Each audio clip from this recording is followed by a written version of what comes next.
लोगों पर किया, उसमें 28 लोगों ने अपनी जान गंवाई है। पश्चिम बंगाल में ऐसे ही हमले में कई परिवारों ने अपनी जान गंवाई है। तो सभी के लिए 1 मिनट की श्रद्धांजलि अर्पण करके हम प्रोग्राम को आगे बढ़ेंगे। 1 मिनट का मौन रख के हम सभी हुतात्माओं को श्रद्धांजलि अर्पित करेंगे और इस हमले का हम सब लोग आज इस सभा के माध्यम से निषेध करते हैं।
श्रवण भगवान महावीर स्वामी के चरणों में कोटि कोटि वंदन।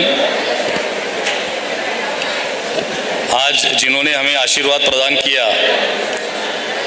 वो महाराष्ट्र प्रवर्तक कुंदन ऋषि जी महाराज साहब के चरणों में कोटि कोटि वंदन। आशीष मुनि जी, आलोक ऋषि जी एवं सभी संत महात्माओं के चरणों में कोटि कोटि वंदन।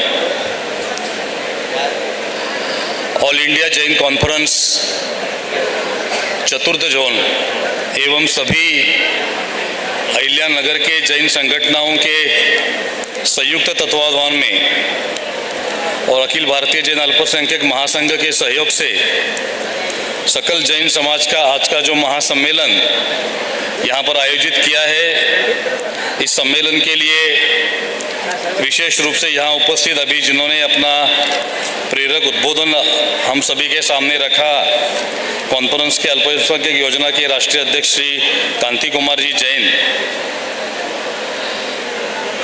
बाबू शेठ लोढ़ा, जिन्होंने इस पूरे अभियान के पूरे टीम को लीड किया, गाइडेंस किया और आज उसका एक बहुत सुंदर परिणाम हम सब देख रहे हैं। ऐसे हमारे मित्र वसंत जी लोढ़ा, ईश्वर जी बोरा, पेमराज जी बोथरा, जैन मंदिर के अध्यक्ष सुभाष जी मुथा, वसंत जी के साथ कंधे से कंधा मिलाकर चलने वाले राजेंद्र जी बलदोटा जी, संतोष जी गांधी, अनिल जी कटारिया, रविंद्र बाखलीवाल जी, संजय कोठारी जी, नंद कुमार भटेवरा, रमेश लोढ़ा, समीर बोरा जी, नितिन पटवा जी, रोशन चोरडिया, पवन कटारिया, शरद सिंघवी, सचिन कटारिया, सुनील मालू, ईश्वर भंडारी, धनेश कोठारी, इस समिति के सदस्य AIJMF के कार्यकर्ता सुदर्शन जी डोंगरवाल एवं उनकी पूरी टीम, सुवेंद्र गांधी, डॉक्टर सुधा काकरिया जी, हमारे मित्र राजेंद्र चोपड़ा जी, सभी मतलब यहाँ उपस्थित ऐसे हैं, सबके नाम लेने चाहिए, ऐसे सारे लोग आज इस सभागार में उपस्थित है। हिंदीत बोलायचं का मराठीत बोलायचं? मराठीमध्ये। या सर्वांच्या उपस्थितीमध्ये अल्पसंख्याक दर्जा मिळाल्यानंतर समाजाला नेमकं काय मिळणार याची माहिती सगळ्यांना व्हावी यासाठी 11 वर्षानंतर आपण या कार्यक्रमाचं आयोजन करायचा प्रयत्न केला आहे। बरोबर आहे ना?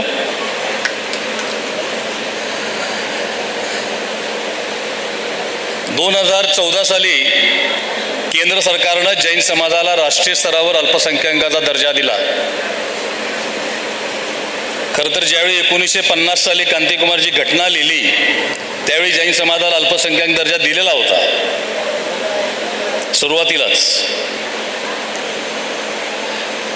पंडित नेहरूंनी जे लिहिलेलं डिस्कवरी ऑफ इंडिया पुस्तक आहे त्या पुस्तकातला अधिकांश भाग या जैन समाजाच्या इतिहासावर लिहिलेला आहे.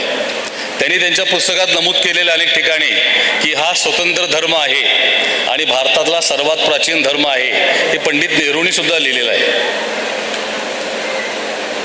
पण कुठं माशी शिंकली माहीत नाही. 1991 साली ज्यावेळी मायनॉरिटीचा ॲक्ट झाला आणि मायनॉरिटी कमिशन स्थापन झालं ते जैन त्यातनं गायब झालेले होते. का गायब झाले, कसे गायब झाले कोणालाच कळालं नाही. ते कळेपर्यंत 4-5 वर्ष गेली. अरे आम्ही तर गायब झालो त्यातून. आणि मग अनेक लोकांनी जैन समाजाला हा अल्पसंख्याकाचा दर्जा मिळावा यासाठी केंद्रीय स्तरावर प्रयत्न सुरू केले. अनेक लोक त्या त्या काळातल्या सर्व समाजातल्या प्रमुख नेत्यांनी यासाठी जाणीवपूर्वक प्रयत्न केले. इंदिरा गांधी पंतप्रधान असताना एकदा एक शेवटच्या टप्प्यात आलं होतं. त्याला काही लोकांनी विरोध केला. विरोध करणारे कोण होते? ते जैन समाजाचेच प्रमुख होते. दुसऱ्या कोणी विरोध नाही केला, आम्हीच आम्हाला विरोध केला. पुन्हा एकदा अटल बिहारी वाजपेयी पंतप्रधान असताना हे प्रयत्न झाले. त्यावेळी आमचे इथले खासदार दिलीप गांधी सुद्धा त्या शिष्टमंडळात होते. अटलजी म्हटले की अभी तक हुआ क्यों नहीं, मी आतापर्यंत का पेंडिंग राहिलं. त्यांनी पुन्हा ते प्रयत्न केले आणि ज्यावेळी कळालं की आता ही फाईल शेवटच्या टप्प्यात आहे पुन्हा आमचे काही लोक जागे झाले की हे द्यायचं नाही. पुन्हा पेंडिंग पडलं. शेवटच्या टप्प्यामध्ये 2012, 13, 14 हे 2-3 वर्ष जैन समाजातल्या प्रमुखांनी पुन्हा एकदा शेवटच्या ताकदीचा प्रयत्न केला. त्यामध्ये विजय दर्डा होते, आपले खासदार होते, दिलीपजी गांधी, शांतीलालजी मुथा होते, अनेक मंडळी होती. दिगंबर समाजाचे बाळा पाटील सारखी मंडळी ज्यांनी आज सुप्रीम कोर्टापर्यंत या विषयाला लढा दिला. अशा अनेक समाजातल्या सर्व प्रमुखांचा समावेश असलेला या शेवटच्या 2-3 वर्षाच्या त्या सगळ्या प्रक्रियेमध्ये मी सुद्धा सहभागी होतो. माझा काही फार मोठा वाटा नव्हता, परंतु त्या शिष्टमंडळाबरोबर जायची संधी मिळाली म्हणून प्रत्येक वेळी त्यात सहभागी झालो. आणि शेवटी 2014 साली 27 जानेवारी 2014ला केंद्र सरकारनं राष्ट्रीय स्तरावर आपल्याला हा दर्जा द्यायचा निर्णय घेतला. हा काही सहजासहजी झालेला निर्णय नव्हता. अनेक लोकांचे अनेक वर्षांचे प्रयत्न होते. सुप्रीम कोर्टाचे अनेक निवाडे होते, अनेक कोर्टाने दिलेले निकाल होते. या सगळ्याचा एकत्रित परिपाक म्हणून आपल्याला हा दर्जा मिळाला. दर्जा मिळाल्यानंतर त्या दर्जा मिळण्याच्या प्रक्रियेमध्ये त्यावेळी त्या मंत्रालयाचे सचिव होते ललित पवार म्हणून वरिष्ठ IAS अधिकारी होते. त्यांनी खूप मदत केली आपल्याला. अनेक लोक आहेत त्यामध्ये ते प्रशासनामध्ये जे पेपरवर्कचं काम असतं किंवा अनेक वेगवेगळ्या प्रकारचे रिपोर्ट्स असतात त्या खात्याच्या सचिवांची भूमिका महत्त्वाची असते आणि त्यांनी खूप आपल्याला त्यामध्ये मदत केली. आणि ह्या झाल्यानंतर मी त्यांचं अभिनंदन करायला गेलो. 27 जानेवारीला आम्हाला दर्जा मिळाला आणि 29 जानेवारीला मी त्यांना भेटायला गेलो. मी मुद्दाम तुम्हाला एक पार्श्वभूमीमध्ये 5-10 मिनिटं वेळ घेतो, कारण आपल्याला माहिती पाहिजे की हे जे काही मिळते हे काही सहजासहजी मिळत नाही. अनेक लोकांची अनेक वर्षाची तपस्या झाल्यानंतर हे मिळालं आणि आपण हे त्याचे लाभ समाजापर्यंत पोहोचवण्यामध्ये 10-10 वर्षाचा वेळ जर घालवणार असो तर या समाजाला फार मोठी किंमत याची मोजावी लागेल. यापूर्वी जे घडलं ते पुन्हा घडू नये. आपण आता ज्या पद्धतीनं उत्साह दाखवलेला आहे मला खात्री आहे की आता हा जो आपण बॅकलॉग पडलेला आहे तो नक्की या पुढच्या काळामध्ये भरून निघेल. मी त्या सचिवांचं अभिनंदन केलं. माझे खूप चांगले मित्र होते ते. मग आपला सगळ्यांचा, आम्ही सगळे व्यापारी माणसं. माझा पहिला प्रश्न होता अब हमको क्या मिलेगा. मतलब क्या मिलेगा का मतलब क्या है, मतलब अभी हमको कितना पैसा मिलेगा, आपका क्या संबंध है.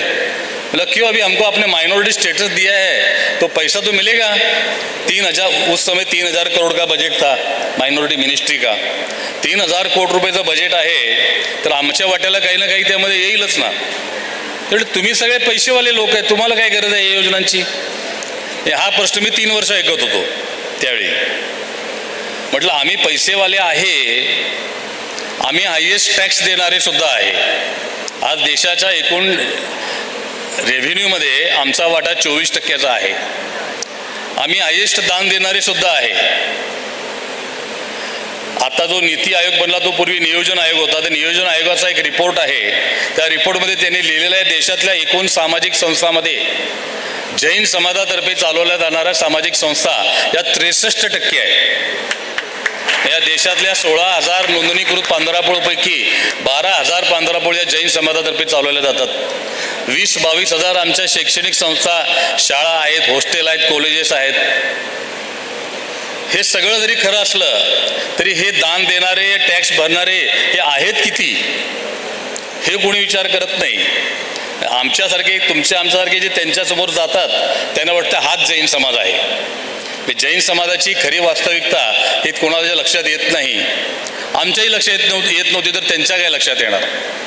ज्यावेळी मी त्यांच्यासमोर सांगितलं की या समाजामध्ये सगळेच आलबेल आहेत असं नाही, अनेक लोक, कारण मी ज्या कोल्हापूरमधून येतो त्या कोल्हापूर, सांगली, बेळगाव भागात अनेक शेतीमध्ये काम करणारे मजूर जैन समाजाचे आहेत. शेती करणारे सुद्धा आनंदाची गोष्ट आहे. शेतीत काम करणारे, दुसऱ्याच्या शेतीत काम करणारे मजूर जैन समाजाचे आहेत. माझ्याकडे काही नेमका आकडा नव्हता की किती टक्के असेल, तर म्हटलं फार मोठी संख्या आहे ज्या लोकांना कुठल्या ना कुठल्या मदतीची, कुठल्या ना कुठल्या सहकार्याची गरज आहे. आमच्यातली अनेक मुलं शिक्षणापासून वंचित राहतात, फी भरायला पैसे नाहीत म्हणून. अशा अनेक गोष्टी मी त्यांना सांगितल्या. मग म्हटलं तुम्ही मुस्लिम समाजाला एवढे पैसे देता तर जैन समाजाला का नाही मिळणार. ते म्हटले आम्ही मुस्लिम समाजाला जे पैसे देतो 3,000 कोटी रुपये, आम्ही काय त्यांच्या घराला नेऊन देत नाही. त्यांची यंत्रणा आहे. मशीद लेवलपर्यंत त्या समाजानं नेटवर्क तयार केलेलं आहे. त्या नेटवर्कच्या माध्यमातून समाजातल्या लोकांचे अर्ज भरणे, त्याला लागणारी कागदपत्र गोळा करणे, ते प्रकरणं दाखल करणे, जिल्ह्याला जाणे, राज्याला जाणे आणि तिथून ते पैसे रिलीज करायला लावणे प्रेमानं. तिथं आपल्याला माहिती आहे. म्हटलं आमचं पण नेटवर्क आहे. ते म्हटले कुठलं नेटवर्क आहे तुमचं. मी आमच्या कॉन्फरन्सचं नाव सांगितलं, जितोचं नाव सांगितलं. मी जितोमध्ये पहिल्या दिवशीपासून मेंबर आहे. दिगंबर तीर्थक्षेत्र समिती आहे, दिगंबर महासभा आहे, आनंदजी कल्याणजी पेढी आहे. अशा 7 संस्था, भारतीय जैन संघटना आहे. अशा 7 संस्थांची नावं मी त्यांना सांगितली की या आमच्या समाजामध्ये या 7 राष्ट्रीय स्तरावर काम करणाऱ्या संस्था, आमचंही मजबूत नेटवर्क आहे. ते म्हटले मी राजस्थानच्या बाडमेर जिल्ह्यातला आहे. मी या सगळ्यांना ओळखतो, व्यक्तिगत माझा परिचय आहे सगळ्यांशी, अगदी जवळून परिचय आहे. मला त्याने प्रश्न केला, तू या 7 अध्यक्षांना एका व्यासपीठावर कधी बघितलं का. कधीच नाही. मी तर तोपर्यंत बघितलेलं नव्हतं. नंतर आणले मी, पण तोपर्यंत मी बघितलेलं नव्हतं. हेच तुझ्या प्रश्नाचं उत्तर आहे. म्हटले हे तुमचं सगळं नेटवर्क हे काही कामाचं नाही. या विषयासाठी तुमचे सगळ्यांचे उद्देश ठरलेले आहेत. त्या उद्देशानं त्या संस्था काम करणार. तुम्ही कधी एकत्र येणार नाही आणि हे काम होणार नाही. त्यांनी मला एक प्रकारे उकसवायचा प्रयत्न करत होते. हे तुमचं काम नाही आहे म्हटले. ते सर्टिफिकेट फ्रेम करून लाव आणि जाऊन झोप म्हटले घरी. ह्याच्यापेक्षा वेगळं तुम्हाला तुमच्यासाठी काही नाही. म्हटलं काय प्रॉब्लेम काय म्हटलं यामध्ये. ते म्हटले तर तुम्ही 4ही संप्रदायाचं एकत्रित, दिगंबर, श्वेतांबर, स्थानकवासी, तेरापंथी या सगळ्यांचं एकत्रित एखादं नेटवर्क उभा करू शकला, जे फोकसली फक्त मायनॉरिटी या विषयावर काम करेल, असं जर तुम्ही नेटवर्क उभारू शकला तर आणि तरच तुम्हाला या योजनांचे फायदे मिळतील, नाहीतर हे तुमच्यासाठी नाही. मी म्हटलं ठीक आहे, करता येईल आम्हाला. मग त्याने बघितले की हा काय माझा पाठ सोडायला तयार नाही आणि हे काहीतरी ह्याला आपल्याला गायडन्स करावं लागेल. तरी 2 जॉईंट सेक्रेटरी मला जोडून दिले की तुम्ही तिघंही बसून डिस्कस करा आणि हे कशा प्रकारची रचना असली पाहिजे की ज्या माध्यमातून हे फायदे आपल्याला समाजाच्या पर्यंत देता येतील, असं एक नेटवर्क तयार करण्यासाठी 2 दिवस आम्ही 8 बैठका घेतल्या. त्या अधिकाऱ्यांच्या समवेत त्यांच्या बाकी तज्ज्ञ मंडळी त्यांनी बोलवली आणि 14 फेब्रुवारी 2014ला मी त्या भेटीनंतरच्या बरोबर 15 दिवसात आम्ही पुण्यामध्ये अखिल भारतीय जैन अल्पसंख्याक महासंघाची स्थापना केली. या चारही संप्रदायाचं एकत्र असलेलं देशातलं हे पहिलं या विषयासाठी काम करणारी शिखर संस्था म्हणून त्या संस्थेची स्थापना केली. आणि त्याच्या उद्घाटनाला मी त्यावेळेच्या राष्ट्रीय अल्पसंख्याक आयोगाचे अध्यक्ष होते जस्टिस सिद्दीकी, त्यांना बोलवलं होतं. आणि 14 तारखेला पुण्याच्या कार्यक्रमाच्या आधी त्यांना मी एक दिवस आधी कोल्हापुरात बोलवलं. 13 तारखेला त्या दिवशी असेच कोल्हापुरात 3-4 हजार लोक जमली होती त्या सभेला. कारण सगळ्यांसाठी तो विषय नवीन होता आणि आपल्याला दर्जा म्हणून 10-12 दिवसच झालेले होते. सगळ्यांच्यामध्ये उत्सुकता होती की नेमकं काय मिळणार आहे आपल्याला आणि ह्या दर्जाचा काय नेमके परिणाम होणार.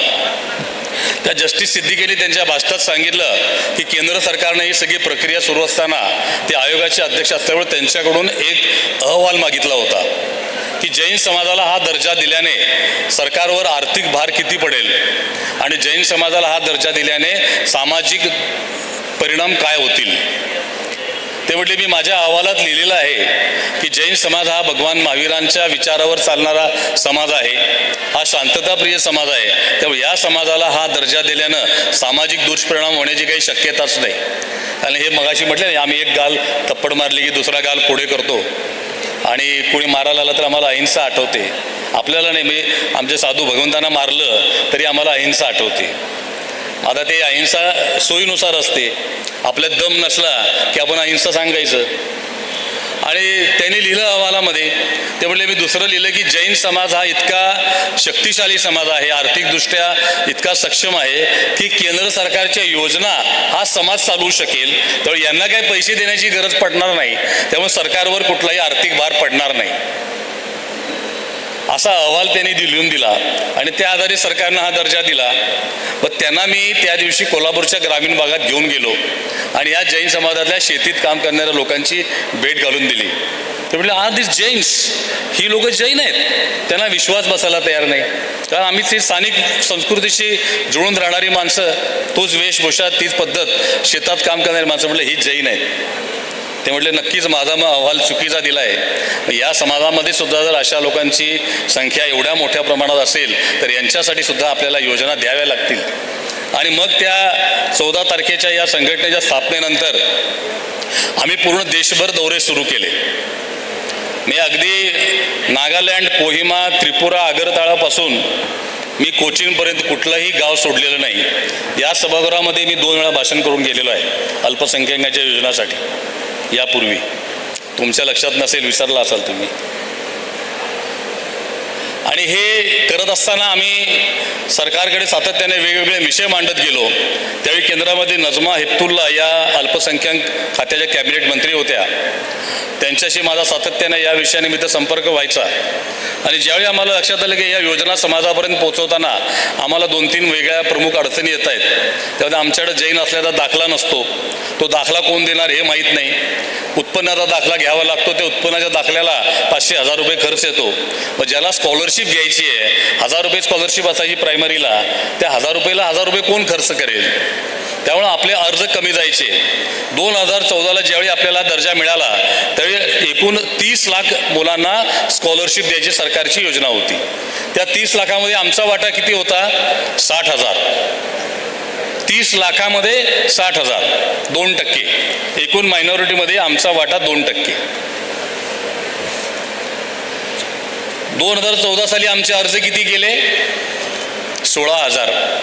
जेवढा आमचा कोटा होता, आम्ही म्हणत होतो तो कमी आहे, परंतु तेवढे सुद्धा अर्ज गेले नाहीत.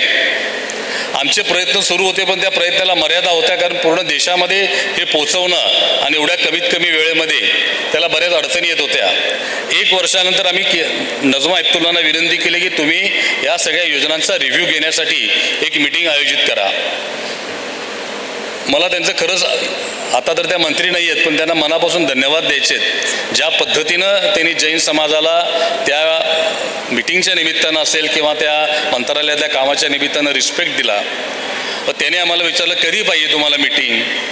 आपल्या सोयीनुसार कधी मीटिंग लागत नसते, त्यांनी आमच्या सोयीनुसार मीटिंगची तारीख ठरवली. मी त्यांना सांगितलं मला या बैठकीमध्ये हे 6 अधिकारी हजर पाहिजेत. केंद्राच्या मंत्रालयामध्ये 6 विभाग आहेत अल्पसंख्याकाचे, त्या प्रत्येक विभागाचा प्रमुख एक IAS अधिकारी आहे. हे 6 विभागाचे अधिकारी हजर पाहिजेत. तुमच्या खात्याचे सचिव त्यावेळी अरविंद मीना म्हणून त्या खात्याचे सचिव होते, जे पूर्वी अर्थ खात्याचे सचिव होते पी चिदंबरम अर्थमंत्री असताना. हे सगळे अधिकारी या बैठकीला उपस्थित पाहिजेत. त्याप्रमाणे म्हटलं या बैठकीत तुम्हाला कोणत्या मुद्द्यावर चर्चा करायची आहे.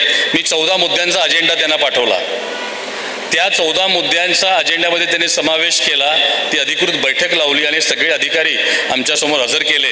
मी त्यावेळी त्या बैठकीला गेलो ते माझं आपल्या महासंघाचं नेटवर्क 11 राज्यापर्यंत आपण पोहोचलो होतो. ते 11 राज्यांचे प्रदेश अध्यक्ष माझ्यासोबत होते. मी सगळ्यांचा परिचय करून दिला. हे महाराष्ट्राचे अध्यक्ष, हे कर्नाटकचे अध्यक्ष, हे राजस्थानचे अध्यक्ष, हे गुजरातचे अध्यक्ष. त्या म्हटलं मी मंत्री होऊन 1.5 वर्ष झालं, हे पहिल्यांदा मी असं शिष्टमंडळ बघितलं. अख्खा भारत तुम्ही इकडे घेऊन आलेला आहे. मग ज्यावेळी आम्ही विषय मांडायला सुरू केले की आम्हाला हा स्कॉलरशिपची रक्कम वाढवून पाहिजे, ते अरविंद मीनाने काहीतरी आडवं लावायला सुरू केलं. कशाला मागता तुम्ही, तुम्हाला काय कमी आहे. म्हटलं आम्हाला काय कमी आहे. मी त्यावेळी सगळा सर्वे केला होता, कारण देशातल्या जवळपास त्या 1 वर्षामध्ये मी 70-80 जिल्ह्याला फिरलो होतो. म्हटलं तुम्ही जे सांगता ते आमच्या समाजामधले टॅक्स देणारे हे करणारे जे अतिउच्च श्रीमंत कॅटेगरीमध्ये आहेत, त्यामध्ये जैन समाजाचे 10% लोक आहेत. उच्च मध्यमवर्गीय जे मेजॉरिटी टॅक्स भरत राहतात ती संख्या 40%ची आहे.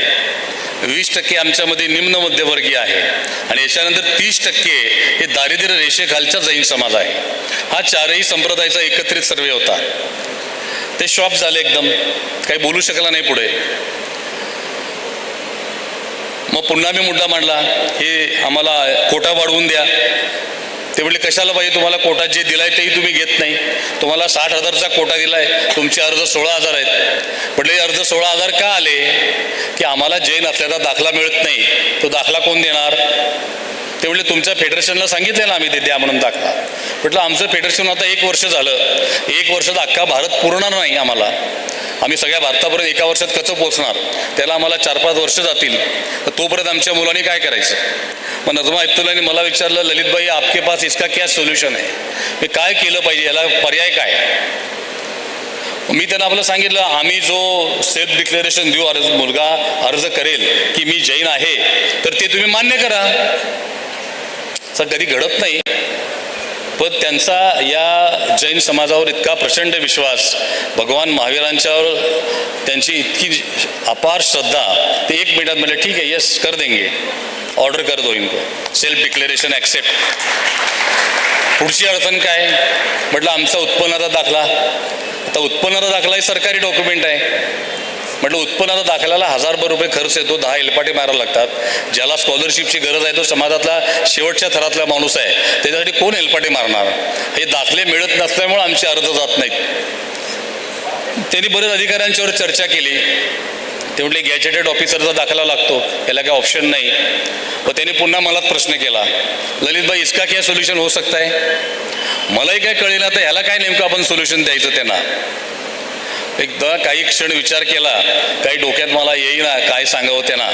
मी त्यांना तेच उत्तर दिलं, हम जो लिख के देते वो ॲक्सेप्ट करो. आता मलाही माहिती होतं हे होणार नाही, काय उत्पन्न दाखला कसं आमचं मान्य करणार. तुम्हाला आश्चर्य वाटेल. ते म्हणजे ठीक आहे.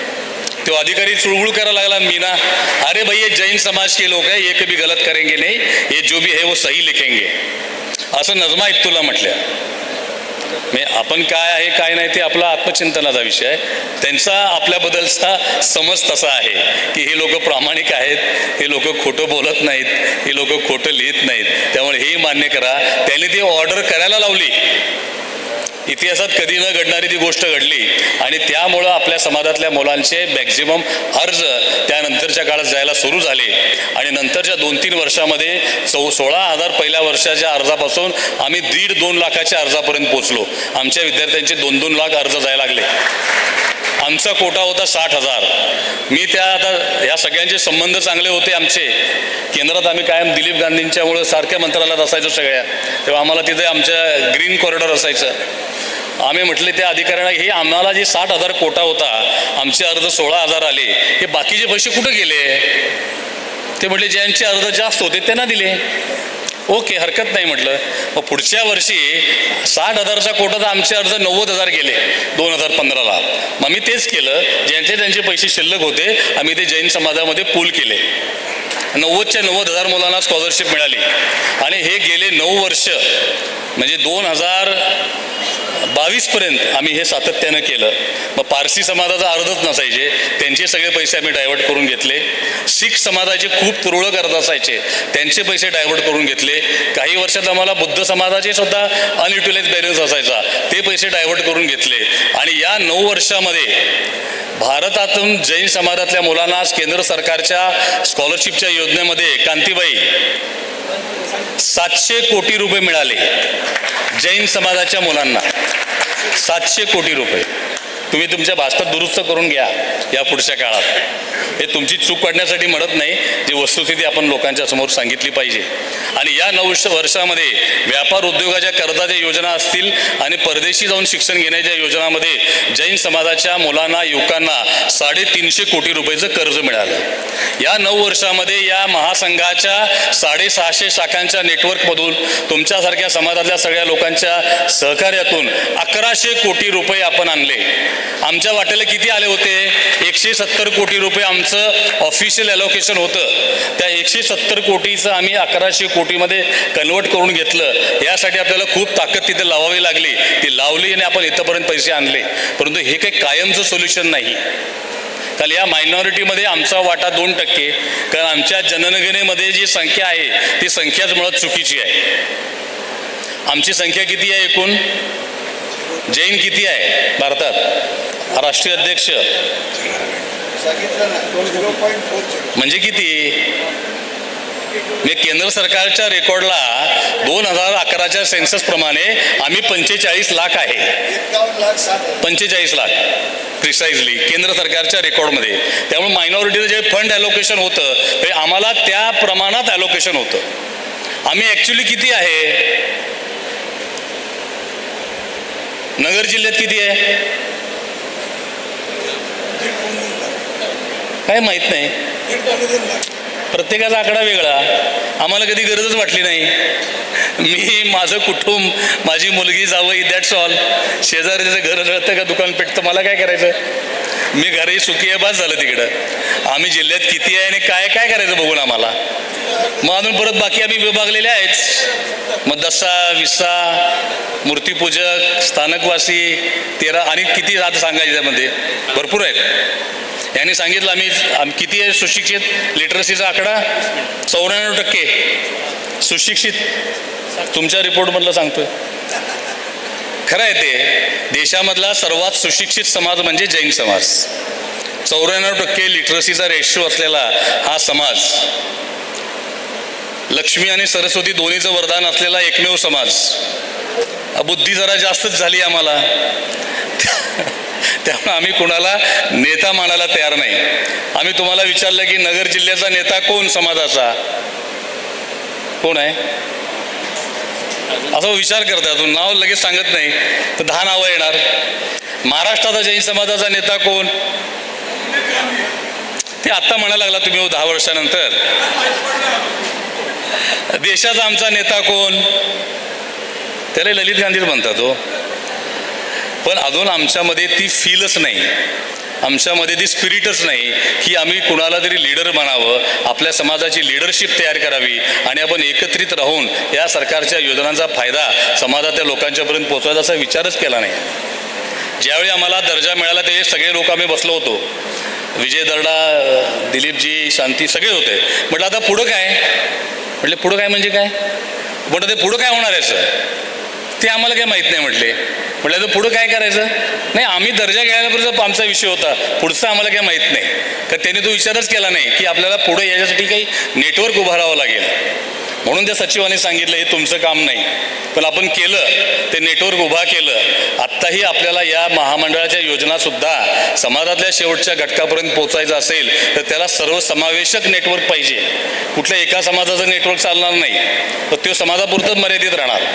तो दिगंबराने केलं की श्वेतांबर म्हणजे दिगंबरांचं आहे, मी कसा जाऊ तिथे, श्वेतांबर म्हणत तो म्हणणार मी कसा जाऊ. आपल्याला ह्याच्या बाहेर आलं पाहिजे आणि आम्ही हेच पाहिजे, आपल्याला असंच पाहिजे. मी तुम्हाला दोष देत नाही आहे, म्हणजे आपल्याला अशा पद्धतीचं एकत्रित नेटवर्क केलं तरच ह्या योजना सरकारपर्यंत पोहोचणार आहेत. या 10-11 वर्षातला माझा या सरकारबरोबरच्या कामांचा अनुभव, 16 राज्यांच्या मुख्यमंत्र्यांच्या बरोबर मी अनेक वेळा या विषयावर वेगवेगळ्या बैठका झाल्या, अनेक राज्य सरकारांच्या मध्ये अनेक वेगवेगळ्या योजना दिल्या, अनेक योजना मंजूर करून घेतल्या आणि या 16 राज्यांच्या बरोबर काम करताना मला सगळ्यात चांगला अनुभव हा कर्नाटक सरकारचा आला. सगळ्यात चांगला अनुभव म्हणजे कुठल्याही पक्षाचं सरकार असू दे, तिथे एकदा भाजपचं होतं, एकदा काँग्रेसचं होतं, एकदा जनता दलाचा मुख्यमंत्री होता, पण कुठल्याही पक्षाचं सरकार असलं तर अल्पसंख्याकांच्या योजनांबद्दल सगळ्यात पॉझिटिव्ह आणि सगळ्यात क्विक ॲक्शन घेणारं सरकार कुठलं मला अनुभव आला तो कर्नाटक सरकारचा आला. आमच्या राज्याचा नंबर 5वा होता त्यामध्ये आणि 16वा नंबर कोणाला असेल तुम्हाला आश्चर्य वाटेल. सगळ्यात शेवटचं राज्य, सगळ्यात निगेटिव्ह गुजरात. कधी त्यांनी आमचं कुठलं काम केलं नाही. मायनॉरिटी म्हटलं की फेकून द्यायचं, फाईल पुढे जायचीच नाही. या 16 राज्यांच्यावर अशा वेगळ्या प्रकारचा अनुभव घेत अनेक योजना आम्ही दिल्या. मी कर्नाटकच्या मंत्र्याला एकदा दिलं की परदेशी आम्ही सगळ्या मुलांना स्कॉलरशिप देतो, परंतु परदेशी शिकायला जाणाऱ्या मुलांना कर्ज द्यावं लागतं, त्यांना आपण काही स्कॉलरशिप देत नाही. ते म्हटले परदेशी शिकायला जाणारी मुलं पैसेवाले असतात, त्यांना काय गरज आहे स्कॉलरशिपची. ते मंत्री मुसलमान होते. म्हटलं तुमचा हा गैरसमज आहे, परदेशी शिकायला जाणारी मुलंही हुशार असतात, जरुरी नाही की सगळेच पैसेवाले आहेत. आणि पैसेवाले जरा बऱ्यापैकी असला तरी 30-30 लाखाची 40-40 लाखाची फी प्रत्येकजण भरू शकेल एवढी शक्यता सहजासहजी नसते सगळ्यांची. यांना आता मला अनेक विद्यार्थी भेटायचे, त्याने कर्ज त्यांना मिळायचं बँकेतनं 10-20 लाख रुपये. ते म्हटले आम्हाला आता कर्ज घेऊन आमचं शिक्षण सुरू झालं, काही तिथलं स्कॉलरशिप त्या विद्यापीठाकडून मिळायची परदेशातल्या, आम्हाला पॉकेट मनीला पैसे मिळत नाहीत. मग आता ती घरातनं किती मागायचे, तर वडिलांच्याकडे कर्ज काढून घेतलं, कमी पडलेले पैसे दिले वडिलांनी, आता पॉकेट मनीसाठी कसे मागायचे. आम्हाला एक 2-3 लाखाची जर पॉकेट मनीची सोय झाली तर आमचं शिक्षण चांगल्या पद्धतीनं होऊ शकतं. मग त्या मंत्र्यांच्या माझा सरकारचा अनुभव कसा आहे, आपण 1 रुपये मागितले की सरकार 4 आणे देतं. हा माझा आतापर्यंत एक जनरल अनुभव की आपण मागेल त्याच्या 25 पैसे सरकार देतं. मग ते मंत्री म्हटले किती असायला पाहिजे, मला 2-3 लाख पाहिजे होतं. म्हटलं 10 लाख तो होना चाहिए, विदेश में जाके पढ़ाई करेगा तो 10 लाख रुपये होना चाहिए स्कॉलरशिप. त्याला काय बुद्धी सुचली त्या मंत्र्याला माहीत नाही. ठीक आहे म्हटलं, त्याने माझं पत्र घेतलं, त्याच्यावर शेरा मला 10 लाख रुपये ॲन्युअल स्कॉलरशिप अप्रूव्ड. आता मी 2 वर्षाचा कोर्स असतो, त्यांनी लिहिलं 10 लाख रुपये ॲन्युअल, ते झालं 2 वर्षाच्या कोर्सला 20 लाख रुपये. आमची अपेक्षा होती 2 लाखाची, त्यांनी केलं 20 लाखाची योजना मंजूर केली आणि गेले 8 वर्ष कर्नाटकमध्ये ती योजना चालू आहे. आणि या 8 वर्षामध्ये जवळपास 150 जैन समाजाच्या मुलांना प्रत्येकी 20 लाख रुपयाची स्कॉलरशिप मिळालेली आहे. त्यांना मी सांगितलं आमची अनेक छोटी मंदिरं आहेत कर्नाटकामध्ये, त्यांना जीर्णोद्धाराला पैसे पाहिजेत. ते म्हटलं आता सगळ्यांना किती पैसे देणार आम्ही, तुम्ही आता ते मार्बलचं बांधणार 2-2 कोटी रुपयाचं मंदिर, एवढे पैसे आम्ही कसे देणार सगळ्यांना. मतलब काहीतरी दिलं पाहिजे. त्यामुळे मी 10 लाख रुपये देता हूँ, हर मंदिर को 10 लाख रुपये. आप वो नया बनाओ या रिपेयर करो, जो करना है करो, मैं 10 लाख रुपये दूंगा. म्हणजे ठीक आहे. त्यांनी ती सुद्धा योजना मंजूर केली. आणि त्यापूर्वीपासून एक योजना त्यांची चालू आहे, प्रत्येक गावामध्ये समाज भवनासाठी 50 लाख रुपये अनुदान आणि जिल्ह्याच्या ठिकाणी समाज भवन बांधायला 1 कोटी रुपयाचं अनुदान. ती पूर्वीपासून चालू आहे, आजही चालू आहे. आणि देशात सगळ्यात चांगली स्कीम ती ही कर्नाटकमध्ये चालवली जाते. मग ती स्कीम आम्ही सगळ्या राज्य सरकारना दिली. मग आंध्र प्रदेश सरकारनं मान्य केली, त्यांनी 20 लाखाची स्कॉलरशिप सुरू केली. तेलंगणानं मान्य केली, त्यांनी स्कॉलरशिप सुरू केली. पश्चिम बंगालनं ते भवनाची स्कीम मान्य केली, त्यांनी 75 लाख रुपये अनुदान चालू केलं. आम्ही केंद्र सरकारकडेही पाठपुरावा सातत्यानं चालू केला. नजमा हेपतुल्लांच्या त्या बैठकीमध्ये आमच्या बाकीच्या बऱ्याच विषयावर चर्चा होताना त्यांनी मला सांगितलं की जैन समाजासाठी तुम्हाला काय पाहिजे. आमच्याकडे पारसी समाजाची योजना आहे, जिओ पारसी म्हणून, त्यांचं पॉप्युलेशन वाढवण्यासाठी. मुस्लिम समाजासाठी मदरसा आधुनिकीकरणाची योजना आहे. बुद्ध समाजासाठी योजना आहे. प्रत्येक समाजासाठी त्यांनी कुठली ना कुठली योजना केलेली आहे. जैन समाजाचा नव्यानं यामध्ये समावेश झालेला आहे. तुम्हाला काय अपेक्षित आहे. मी त्यांना 4 प्रस्ताव त्यावेळी दिले होते. एक मी त्यांना दिला होता, आमच्या धार्मिक पाठशाळा चालतात, आमच्या डोक्यात की मदरसाला देतात तर पाठशाळेला दिलं पाहिजे त्यांनी पैसे, त्या पाठशाळांना तुम्ही अनुदान द्या. ते म्हटले धार्मिक शिक्षणाला आम्ही अनुदान देऊ शकत नाही. म्हटलं तुम्ही मदरसाला कसे देता पैसे? ते म्हटले आम्ही मदरसामध्ये व्यावहारिक शिक्षणासाठी पैसे देतो, मदरसामध्ये इंग्लिश शिक्षणासाठी, मदरसामध्ये कम्प्युटर शिक्षणासाठी, त्याच्यासाठी पैसे देतो, आम्ही धार्मिक शिक्षणासाठी देत नाही. म्हटलं ठीक आहे. माझी दुसरी योजना होती विहारधाम निर्माण करा. म्हटलं आमच्या अनेक एरियामध्ये देशभरामध्ये पायी विहार करणाऱ्या साधू संतांना राहण्याची सोय नसते विहारामध्ये, तर विहारधामाची योजना त्यांनी द्यावी. मग त्याला 2000 स्क्वेअर फूट जागा आणि 10 लाखाचं अनुदान असं त्यावेळी मागितलं होतं मी 2015 साली. ते त्यांनी अभ्यास करायला सांगितला सेक्रेटरीना की पूर्ण देशासाठी किती रक्कम लागेल, तुम्ही ही योजना व्यवहारी होईल का नाही याचा अभ्यास करा. मी तिसरा त्यांना प्रस्ताव दिला. आमचे अनेक प्राचीन ग्रंथ आहेत, 500 वर्ष जुने आहेत, 200 वर्ष जुने आहेत, 1000 वर्ष जुने ग्रंथ, ते ग्रंथ सगळे नष्ट व्हायला लागलेले आहेत कारण त्याचा प्रॉपर मेंटेनन्स केला जात नाही.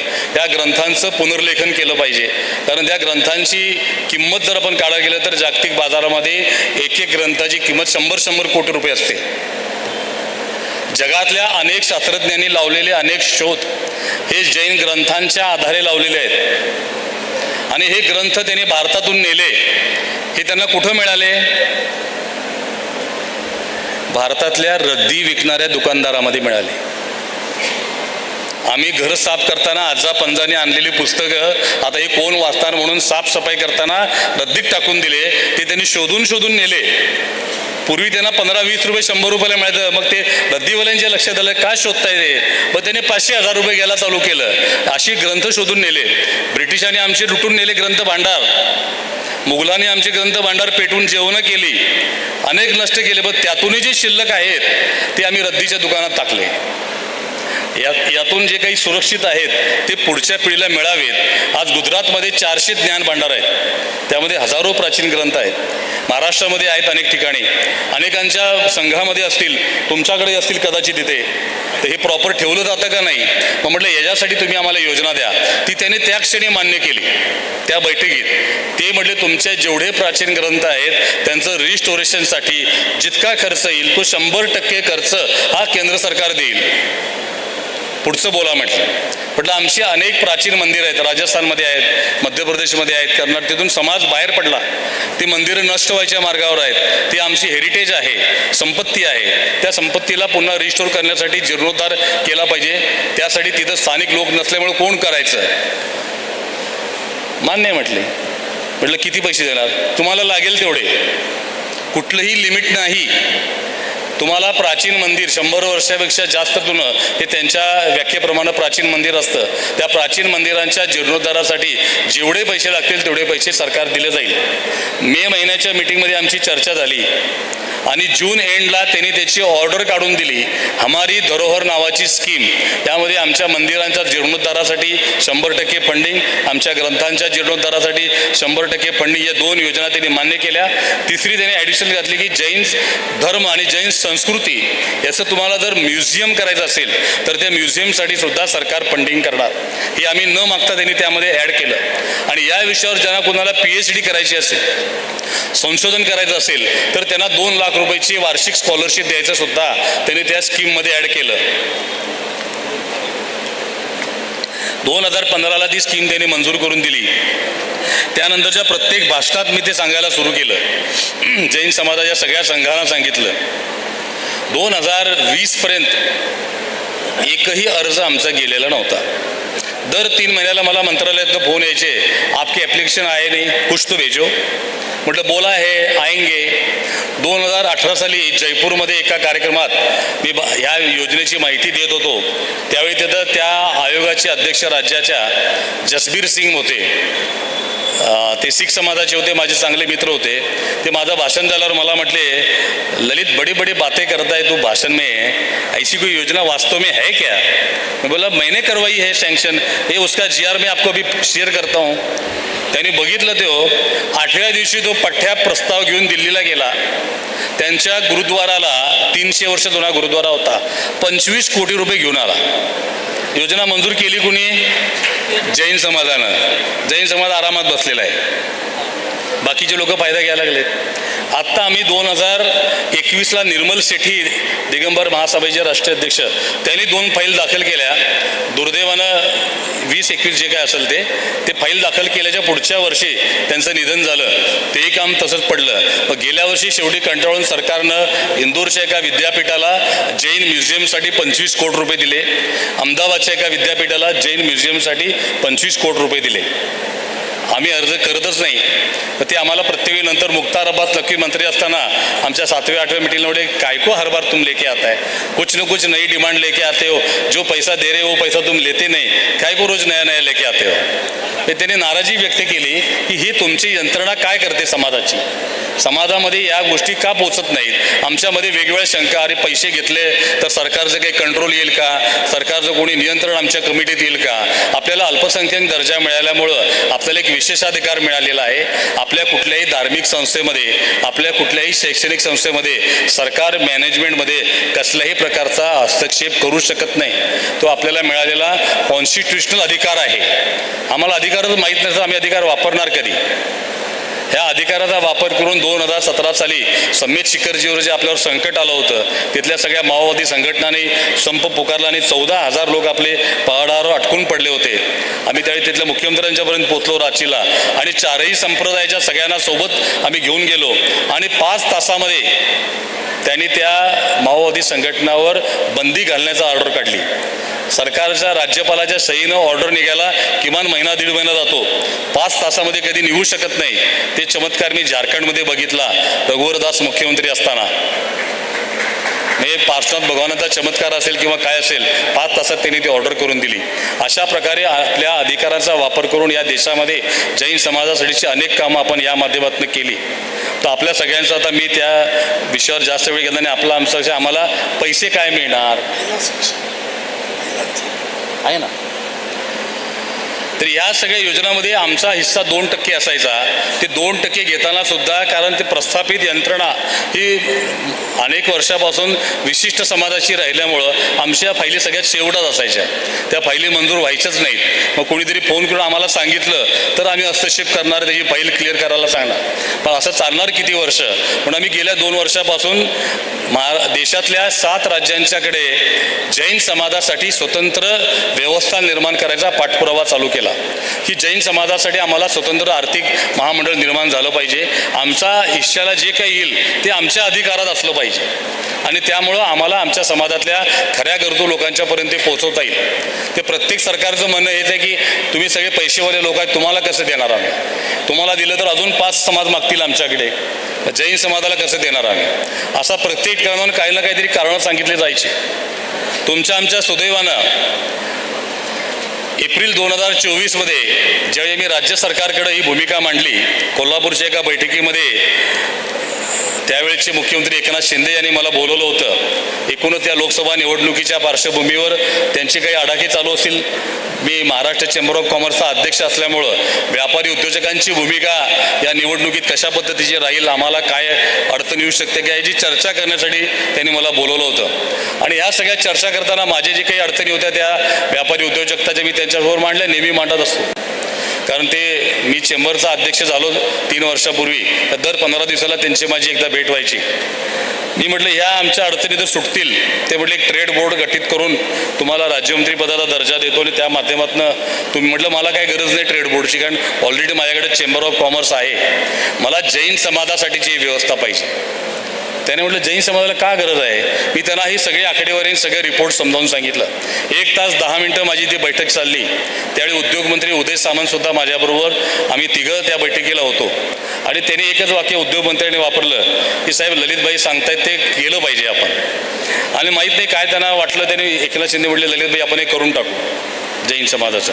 दुसऱ्या दिवशी जैन समाजाच्या एका मोठ्या सभेमध्ये त्यांनी ती घोषणा केली. आणि घोषणा केल्यानंतर निवडणुकीची प्रक्रिया सुरू राहिली, निकाल आले, जागा कमी आल्या, तर 2-3 महिने सगळं वातावरण त्या पद्धतीचं राहिलं आणि हे काय आपलं काम काय पुढं सरकतच नव्हतं. आता म्हटलं आता 2-3दा मी भेटलं ते सांगायचं हां चाललंय बघूया करूया. आणि सप्टेंबरमध्ये एक ब्राह्मण समाजाचं महामंडळ सरकारनं केलं, एक सोनार समाजाचं महामंडळ केलं.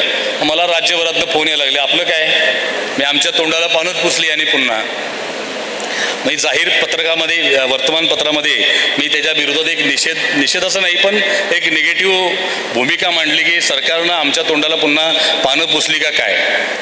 शिंदे साहेबांनी मला बोलून घेतलं, रे आपण ठरलं ना आपलं. म्हटलं झालं नाही ना. तर त्यांनी म्हणले होईल आपलं, त्या चालू आहे आपलं काम. शेवटच्या टप्प्यात आली निवडणूक, तोंडावर आली, रोज घडामोडी सुरू होत्या, ते इतके व्यस्त होते की त्यांना मी किती वेळा हा विषय सांगायचा त्याचं मलाच अडचण वाटायला लागली. कारण प्रत्येक वेळी गेलं की ते तोच विषय. 1 तारखेला आता मला त्यावेळी कळलं की 4 तारखेला 4 ऑक्टोबरला शेवटची कॅबिनेट आहे निवडणुकीपूर्वी. म्हटलं आता ही जर संधी आपल्या हातातनं गेली तर हे महामंडळ काही होणार नाही. कारण जैन समाजासाठी जर वेगळी यंत्रणा होणं हे काही सोपं काम नव्हतं. झारीतले शुक्राचार्य अनेक होते त्यामध्ये. त्या सगळ्यांचा नामोल्लेख मी करणार नाही जाहीरपणे. मग 1 तारखेला मी मुंबईत होतो, कारण 2 तारखेला मी आणि उद्योगमंत्री आम्ही जळगाव आणि नाशिकच्या दौऱ्यावर जाणार होतो. मला ते खारगेंचा फोन आला की 4 तारखेला शेवटची कॅबिनेट आहे. म्हटलं आमचं प्रस्ताव तू CM साहेबांना भेटा म्हटले, नाहीतर काय हे काम तुमचं होत नाही. मी मुंबईहून कोल्हापूरला आलो. CM कोल्हापूरला एका कार्यक्रमाला आले होते कन्हेरी मठावर. रात्री 9 वाजता मी त्यांना कार्यक्रम संपल्यावर भेटलो. किती आहे, 5-10 मिनटं वेळ आहे ना अजून, काय संपवायचं आहे. त्यांना मी भाषण संबंधी आल्यानंतर राऊंजमध्ये आले. मग म्हटलं हे आपलं साहेब काम राहिले. अरे अजून झालं नाही. म्हटलं कधी झालं. अरे मी सांगितलं होतं. म्हटलं झालेलं नाही. तर त्यांनी कागद घेतला माझा आणि त्या PAला म्हटलं पेन दे. तू नाही, तू दुसरा पेन दे म्हटलं. त्यांचे काही विशिष्ट कोड असतील. त्यांनी शेरा मारला ACS put up in cabinet immediately. आणि मी त्याचा फोटो घेतला. त्या PAला सांगितलं आत्ताच त्याला व्हॉट्सअप कर मुंबईला. रात्री 9 वाजता 1 तारखेला. आता ACS त्यावेळी नवीन आले ते इक्बाल सिंग चहल, BMCचे कमिशनर ACS म्हणून आले. 3 ACS होते. तो चहल म्हटलं कडू माणूस आहे, तो काय आपलं काम लवकर करणार नाही. आणि 2 तारखेला मी दौऱ्यावर येते जळगाव नाशिकला. आणि 2 तारखेला रात्री मी गेलो होतो सिंगापूरला.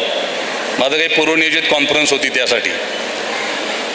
मग मी आमच्या सहकार्यानं सांगितलं की तुम्ही मुंबईला जा आणि चहलकडं जर काम केलं की अडचण आली तर विकास खारगेंना फोन करा. CM सेक्रेटरी ते आमच्या जिल्ह्यातले आहेत, माझे मित्र आहेत, ते आपल्याला मदत करतील. आणि आम्ही 2 तारखेला जळगावच्या कार्यक्रमात स्टेजवर असताना मला खारगेंचाच फोन आला की मला काही माहिती पाहिजे आहे. CMचं पत्र आलेलं आहे जैन महामंडळाचं. म्हटलं साहेब मी व्यासपीठावर आहे आणि भाषण चालू आहे. कुणाचं भाषण चालू आहे? उद्योगमंत्र्याचं. असं ते म्हटले मला आता लगेच माहिती पाहिजे, आत्ताच माहिती द्या. मग त्यांना मी बाजूला येऊन फोनवरच माहिती दिली. मग ते लिहून म्हटलं साहेब माझ्याकडे नोट तयार आहे, तुम्हाला मी तयार नोट पाठवतो. पाठव म्हटले. त्यांना नोट पाठवली. आमच्या पदाधिकाऱ्यांना मुंबईला पाठवलं. 3 तारखेला त्यांनी मंत्रालयातल्या अधिकाऱ्यांची बैठक घेतली. 2 तारखेलाच दुपारी खारगेंनी 1:30 वाजता. आणि सगळ्या अधिकाऱ्यांना सांगितलं हा प्रस्ताव मला 4 तारखेच्या कॅबिनेटला जायला पाहिजे. रिचा बागला आपल्या खात्याच्या त्यावेळी सेक्रेटरी होत्या. 16 अधिकारी सलग 2 दिवस आपलं काम करत होते मंत्रालयातले आणि अल्पसंख्याक मंत्रालयातले. आणि 4 तारखेच्या कॅबिनेटला ती फाईल आपली पुटअप झाली. मी सिंगापूरमध्ये माझी धाकधूक आज ॲप्रूव्ह होते का पेंडिंग राहते. मग मी अजय संचेतींना फोन केला. ते म्हटले मी CMना डेप्युटी CM नाही बोललेलो आहे, फडणवीसना सांगितलं आहे, दादांना सांगितलं आहे, ह्यांना सांगितलं आहे. मग 4 तारखेला 1:30 वाजता मला निरोप आला खारगेंचा, ॲप्रूव्ड, तुमचं महामंडळ सँक्शन झालं. आणि त्याचा GR निघाला.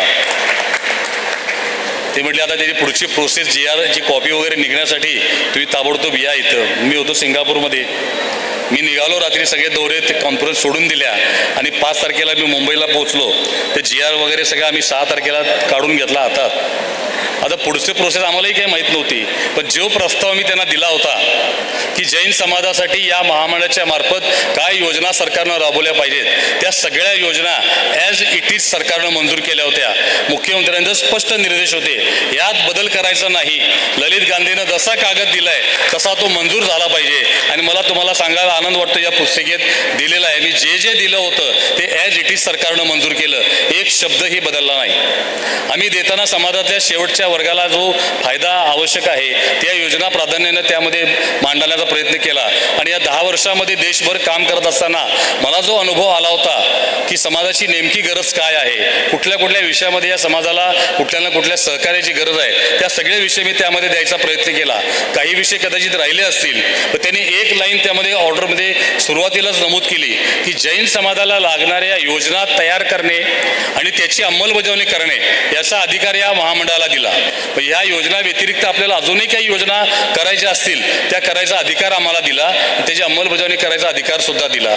आम्ही त्यामध्ये दिलं की आमच्या प्राचीन तीर्थक्षेत्र आहेत त्यांच्या संरक्षणासाठी सरकारनं निधी दिला पाहिजे, तो त्याने मान्य केला.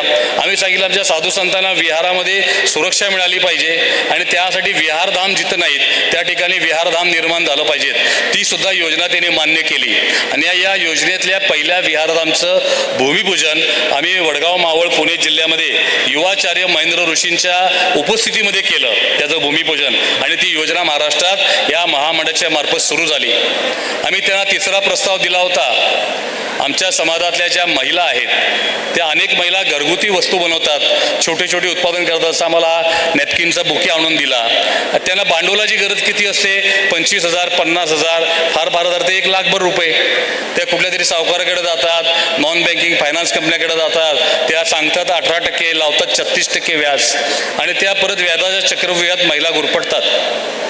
तर या महिलांना इझिली कर्ज मिळालं पाहिजे. त्यांची महिलाची छोटी गरज काय तर 1,00,000 रुपये, तर 1,00,000 रुपयेपर्यंतचं कर्ज महिलांना बिनव्याजी द्यायची तरतूद सरकारनं मान्य केली.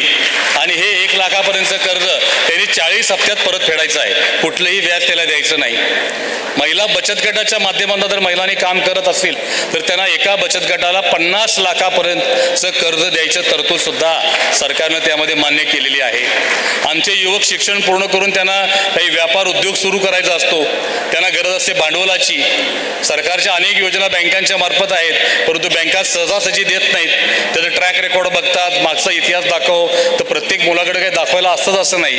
तर अशा मुलाला व्यापारासाठी कर्ज सहजासहजी मिळालं पाहिजे. 30 लाखापर्यंतचं कर्ज हे सवलतीच्या व्याजानं म्हणजे वार्षिक 6% व्याजानं द्यायची योजना त्यांनी मंजूर केली. म्हटलं आम्हाला जो नियमित कर्ज परतफेड करेल त्याला अनुदान द्यायची योजना पाहिजे. त्यांनी ते व्याज अनुदान म्हणून परत देण्याचंही आमचं प्रपोजल सँक्शन केलं. म्हणजे ते 30 लाखापर्यंतचं कर्जसुद्धा तुम्हाला 6% व्याजानं मिळेल आणि तुम्ही ते जर नियमित परतफेड केलं तर सगळं व्याज तुम्हाला अनुदान म्हणून परत येणार. हे थोडक्यात आम्हाला ते बिनव्याजी कर्ज मिळणार. महाराष्ट्रामध्ये या गेल्या वर्षामध्ये 23 नवीन महामंडळ झाली वेगवेगळ्या समाजाची आणि आतापर्यंत असलेली 20 महामंडळं. त्या 40 महामंडळाच्या कुठल्याही महामंडळामध्ये नसलेली एक तरतूद आम्ही यात मंजूर करून घेतली. ज्याच्याकडे स्वतःचं घर नाही आणि जो प्रधानमंत्री आवास योजनेला एलिजिबल आहे त्याला बिनव्याजी गृहकर्ज द्यायची योजना सरकारनं मंजूर करून दिली आम्हाला. कोणत्याही व्याजाशिवाय त्याला होम लोन मिळेल. मी आता जो भाडं भरतो तेवढ्या हप्त्यात त्याला कर्ज मिळून स्वतःचं छोटंसं का असेना पण त्याचं घर तयार होईल, अशा प्रकारची योजना सरकारनं पहिल्यांदा या महामंडळाला मंजूर करून दिली. आता या मंडळाला दिली म्हणून अनेक 10 मंडळ आता मागायला लागलेत सरकारला. ते जैन महामंडळाला दिली त्या पद्धतीने आम्हालाही द्या. अजून आमचं तर सुरू व्हायचंय, लोक आमची कॉपी करायला सुरुवात केली. आता या 10 वर्षामध्ये मी भारतभर काम करत असताना अनेक गोष्टी माझ्या लक्षात आल्याने अनेक लोक मला संपर्क करायचे वेगवेगळ्या विषयासाठी. मग कोणाला स्कॉलरशिपची अडचण असायची, कोणाला कर्जाची अडचण असायची. या 10 वर्षामध्ये माझ्याकडं आलेल्या अर्जामध्ये किंवा पत्रामध्ये किंवा ईमेलमध्ये सर्वाधिक पत्र ही जैन समाजातल्या विधवा महिलांची होती. मग त्यामध्ये वयोवृद्ध विधवा महिलासुद्धा आहेत आणि तरुणपणी वैधव्य आलेल्या विधवा महिलासुद्धा आहेत. हायेस्ट पत्र आलेली ही जैन समाजातल्या विधवा महिलांची होती. ही आमच्या समाजाची शोकांतिका आहे की आमच्या समाजातल्या महिलांना छोट्या छोट्या मदतीसाठी कोणाच्या पुढे तरी हात पसरावा लागतो. आता महाराष्ट्रात लाडकी बहीण योजना सरकारनं सुरू केली, ते ठीक आहे, चांगला आधार आहे महिलांना थोडासा का असेना. परंतु याच्या व्यतिरिक्त विधवा महिलांना कोणाला औषधाची गरज आहे, कोणाला फीची गरज आहे, छोट्या छोट्या गरजा आहेत, तर त्यांना काहीतरी मदत आपण करावी म्हणून विधवा महिलांना पेन्शन देण्याचा प्रस्ताव आम्ही सरकारला दिला. आणि प्रतिमाहात ज्यांना कुठलाही आधार नाही अशा महिलांना 3,000 रुपये पेन्शन देण्याची योजना सरकारनं आम्हाला मंजूर करून दिलेली आहे. आमच्या युवकांसाठी व्यापाराचं कर्ज असेल, शिक्षणासाठीची स्कॉलरशिप असेल, शिक्षणासाठीचं कर्ज असेल, अशा वेगवेगळ्या प्रकारच्या कर्जाच्या योजना सरकारनं मंजूर केल्या. आमच्या धार्मिक क्षेत्रांच्या संरक्षणासाठी मंजूर केल्या, आमच्या ग्रंथांच्या सुरक्षेसाठी केल्या, आमच्या साधू संतांच्या सुरक्षिततेसाठी केल्या. जे जे आपल्याला अपेक्षित आहे ते सगळं या माध्यमातून देण्याचा प्रयत्न केला. काही मोठे प्रोजेक्ट आपल्याला करायचे असतील तर त्याला लागणारं मार्जिन मनी आपल्याकडे नसतो, तर ते मार्जिन मनी द्यायची तरतूदसुद्धा सरकारने केली. एखाद्याला 1 कोटी रुपयाचा प्रोजेक्ट करायचा आहे तर त्याला 10 लाखाचं सीड कॅपिटल पाहिजे, तर ते सीड कॅपिटल या महामंडळाच्या माध्यमातून त्या मुलांना दिलं जाईल. ट्रेनिंगची सोय आहे. कौशल्य विकासाच्या माध्यमातून जे जे काही आपल्याला लागेल ते सगळं ट्रेनिंग फ्री ऑफ कॉस्ट, त्याची सगळी फी ही सरकार पे करणार आहे किंवा महामंडळ पे करणार आहे. आणि आपल्या मुलांना, मुलींना, युवतींना ज्या ज्या प्रकारचं ट्रेनिंग घ्यायचं असेल ते सगळं स्किल डेव्हलपमेंटचं ट्रेनिंग हे सरकारच्या खर्चानं, महामंडळाच्या खर्चानं द्यायची तरतूद त्यामध्ये केलेली आहे. जे शिक्षणासाठीचं कर्ज आपण जर घेतलं असेल बँकांचं महामंडळाच्या थ्रू, तर ते कर्जाचं व्याजसुद्धा अनुदानाच्या माध्यमातून परत देण्याची तरतूद सरकारनं केलेली आहे.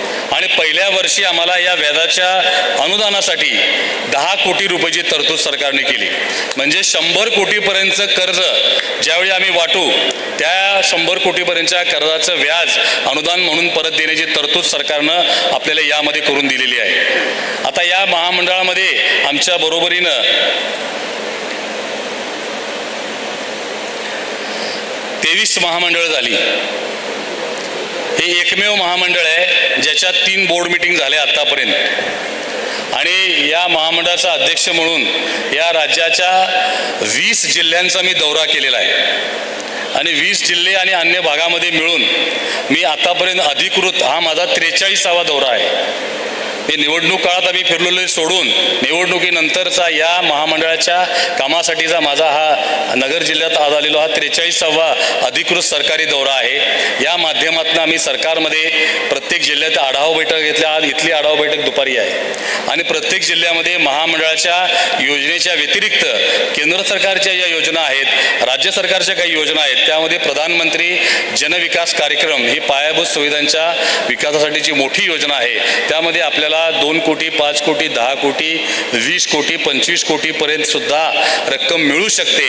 आणि या माझ्या 19 जिल्ह्यांच्या दौऱ्यामध्ये जवळपास 25 कोटी रुपयाची प्रकरणं आम्ही सरकारकडे प्रोसेस करायला लावली. महामंडळाच्या व्यतिरिक्त, या योजनांच्या व्यतिरिक्त सरकारच्या नियमित योजनांच्या मध्ये जैन समाजासाठी लातूरमध्ये आम्ही एक 80 मुलींचं हॉस्टेल, तयार हॉस्टेल जैन समाजाला द्यायला लावलं. अशा प्रकारे गडचिरोलीमध्ये आमच्याकडे जागाच नाही मंदिराला, त्यांना 20,000 फूट जागा मंजूर करून द्यायला लावली कलेक्टरांच्याकडून. अशा ज्या ज्या ठिकाणी अडचणी आहेत त्या त्या ठिकाणी प्रशासनाच्या माध्यमातून काल नाशिकची आढावा बैठक झाली. त्यामध्ये महिला बचत गटांच्या उत्पादनांच्या कायमस्वरूपी डिस्प्ले करायला, ते उत्पादनं त्या ठिकाणी त्यांनी विक्री करायची वर्षभर, त्यासाठी जागा करून द्यायचा ठराव कालच्या बैठकीमध्ये कलेक्टरांच्या आम्ही तो मंजूर करून घेतला. अशा अनेक योजना आपल्याला या महामंडळाच्या माध्यमातून आणि सरकारच्या अल्पसंख्याक विभाग असेल आणि अन्य विभागाच्या माध्यमातून, महामंडळाच्या माध्यमातून मिळणार आहे. हे कशा मिळतील? तर आज आम्ही भाषण ऐकून घरी गेलो तर आपल्या घरी काय चेक येणार नाही आहे. आणि या योजना मी जैन आहे म्हणून मला प्रत्येकाला मिळतील असंही नाही आहे. उद्या राजेंद्र चोपडा म्हणतील मला 50 लाख पाठवून द्या, मी 3% व्याजानं सावकारी फिरवून टाकतो आपलं बिनव्याजी. तर त्यासाठी या योजना नाही. मी उदाहरण म्हणून तुमचं नाव घेतलं. हो, तुम्ही ते बाबूशेठ लोढा म्हणा, वसंत लोढा म्हणा, हा म्हणेल पतसंस्था ठेवतो तिथनं कर्ज वाटतो. तर ज्यांना गरज आहे अशा लोकांसाठी या योजना आहे. ज्याचं पोट भरलेलं आहे त्याच्यासाठी नाही. ज्याला कुठल्या ना कुठल्या मदतीची गरज आहे, आमच्या तरुण मुलांना नवीन व्यापार सुरू करायचा आहे त्याच्यासाठी आहे. आता मला चिठ्ठी आली की कुठला व्यापार करायचा, आता हा वेगळा विषय आहे. त्याला आपल्याला ह्या सगळ्या भाषणात सगळं ते तपशिलानं सांगता येणार नाही. मी महाराष्ट्राचे चेंबर ऑफ कॉमर्सचा अध्यक्ष आहे आणि हे महामंडळ हे महाराष्ट्र चेंबरमुळं झालं. आता तुम्हाला वाटलं की महाराष्ट्र चेंबरचा आणि महामंडळाचा संबंध काय आहे? तर या चेंबरचा हे सरकार स्थापन झालं त्याच्या 1 महिना आधी मी चेंबरचा अध्यक्ष झालो. आणि या राज्याचं हे चेंबर शिखर संस्था आहे, राज्याच्या व्यापार उद्योगाची 100 वर्ष जुनी. आता हा एक मोठा योगायोग आहे की त्याचे संस्थापक शेठ वालचे निराचंद आहे. एक जैन माणसानं या महाराष्ट्राची उभारणी केलेली आहे. तुम्ही म्हटलं अल्पसंख्याक म्हणायला आम्हाला लाज वाटते. अल्पसंख्याक हा आमची संख्या दाखवणारा शब्द आहे. हा काही आमचा जात धर्म दाखवणारा शब्द नाही. आम्ही संख्येनं कमी आहोत. तुम्ही अल्पसंख्याक म्हटला नाही तरी तुम्हाला फायदे मिळणारच आहेत, अधिकार मिळालेलेच आहेत. हा जैन समाज आहे ज्याने या महाराष्ट्र निर्माण केलेला आहे. तुम्ही स्वतःला कमी समजायचं कारण नाही. कुणी म्हणत असेल तुम्ही उपरे बाहेरचे, ते म्हणणारे बाहेरचे असतील. हा मूळ समाज जैन समाज हा इथलाच आहे. माझ्याकडे इतिहासाचे दाखले आहेत. चौल्य राजा असेल, मौर्य राजवट असेल, भोज राजांची राजवट असेल, या महाराष्ट्रात झालेल्या अनेक राजवटी या जैन समाजाच्या जैन राजांच्या होत्या. मी हजारो वर्षापासूनचा तो इतिहास आहे. चेंबरनं 100 वर्षात या महाराष्ट्राच्या उद्योग जगताची उभारणी केली आणि शिखर संस्थेचा अध्यक्ष म्हणून दर 15 दिवसाला माझी मुख्यमंत्र्यांच्यावर एक बैठक असते आणि उद्योगमंत्री, मुख्यमंत्री आम्ही आणि सचिव असे या 2 वर्षामध्ये आम्ही 100 वेळा भेटलो. त्यामुळे आमचं एक पर्सनल बॉन्डिंग तयार झालं. रोज भेटत असल्यामुळे अनेक प्रश्न उद्योगांचे मार्गी लावले. आमचे पेंडिंग अनुदान असेल, हे सगळं जागा मंजुरी असेल, नवीन 26 MIDC मंजूर करायचे असतील, आणि हे सगळं एकही पैसा न देता करून घेतलं. हे आमचं पेंडिंग 2300 कोटीचं अनुदान होतं राज्यातल्या उद्योगांचं, 15 दिवसात काढून घेतलं. एकही रुपया न देता, पैशासाठीच पेंडिंग होती पहिली, एकही रुपया न देता सरकारनं मंजूर करून दिली. आणि या 2 वर्षाच्या रिलेशनमुळं ज्यावेळी ते म्हटले तुला ट्रेड बोर्ड काढून राज्यमंत्रीपदाचा दर्जा देतो, पण मला ट्रेड बोर्ड नको आहे, कारण माझ्याकडे ऑलरेडी चेंबर आहे, मला समाजाचं महामंडळ पाहिजे. आणि त्या रिलेशनमुळं त्यांनी हे महामंडळ करून दिलं. अनेक अडचणी त्यामध्ये आल्या. अनेक लोकांनी सरकारमधल्या एका वरिष्ठ कॅबिनेट मंत्र्यांना विरोध केला की जैन समाजाला काय गरज आहे महामंडळाची. मुख्यमंत्री म्हटले मी शब्द दिलेला आहे. ते म्हटले आता मौलाना आझादमध्ये जे ऑलरेडी आहेत तर त्यामध्ये त्यांना एक उपकंपनी काढून देऊ. म्हटले ते पैसे संपले की तुमच्याकडे मागायला यायचं, तुमच्याबरोबर त्यांनी बसायचं, जमणार नाही. त्यांच्यासाठी स्वतंत्र व्यवस्था पाहिजे आणि त्यांनी जसं दिलंय तसंच करून द्यायचं. त्याने अधिकाऱ्यांना स्पष्ट निर्देश दिले. हे नंतर कळालं सगळ्या गोष्टी मला, आणि म्हणून हे झालं महामंडळ. आता हे महामंडळ झालं, आता ते पदाधिकारी कधी नेमणार हे आम्हाला माहीत नव्हतं. आम्ही आपलं विचारलं त्याला, आता अध्यक्ष वगैरे कधी नेमणार. ते म्हटले आता शिंदे साहेब म्हटले आता हे कोणाच्या वाट्याला येतं, कुठल्या पक्षाच्या, ते अजून ठरलेलं नाही, ते ठरल्यावर बघू. म्हटलं तुम्ही पुढाकार घेऊन गेले, कशाला कोणाच्या वाट्याला जायला पाहिजे, तुमच्याकडेच ठेवा, बघूया म्हटले. मग सुरू झाली प्रकरणं ही अध्यक्षपदासाठी. मग आम्हाला फोन यायला लागले काय चाललंय काय नाही. तर बरेच रामायण महाभारत त्यामध्ये घडले. अनेक लोकांनी आता काय बोलायचं, आपलेच लोक आहे सगळी, मोठमोठ्या थैल्यांच्या ऑफर केल्या तिथं अध्यक्षपदासाठी.